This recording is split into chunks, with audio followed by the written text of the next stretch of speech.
So today we're going to do a segment on how to properly protect a jewelry store, a bank, a pawn shop. So come on inside and I'll show you what we need to do.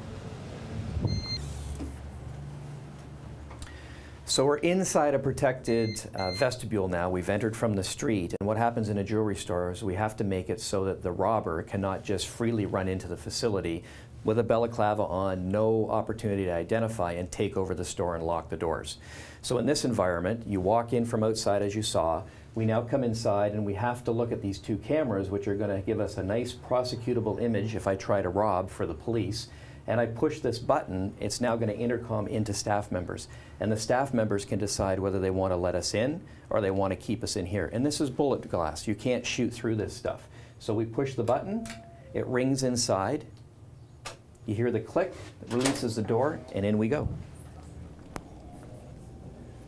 So here we are inside the store. We've got through the vestibule and now we're inside. And how we protect the inside is we're using audio to listen to the environment so we hear people as they break in.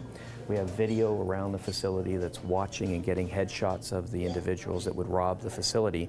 And in a break-in, all of that would go off. And in an armed robbery, all of that will go off. When an armed robber comes into a jewelry store, what they're normally looking to do is take over the branch very quickly. They're going to break the display case with a sledgehammer. They're going to have a clerk open up the display case so that they can get at the product that they want to get.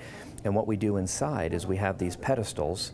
When these pedestals move either by the sledgehammer or are moved by staff as they're going to give it to the armed robber, what's happening is the audio is tripping, the video is tripping, and it's all coming directly into the OCC, which you know as RCMP 911 or your local jurisdiction. They're now getting live video from this facility. They're getting live audio from the facility. And the reality is that the armed robber does not know that. So there's no harm to the staff. Nothing's going to happen to them. We let the robber do what they need to do, and off they go. While that's occurring, the RCMP or your local jurisdiction would be outside the facility creating a perimeter. And what's happening with the perimeter is as the armed robber leaves, they're going to be apprehended outside. Again, not putting any of the staff at risk, not putting any of the clients at risk.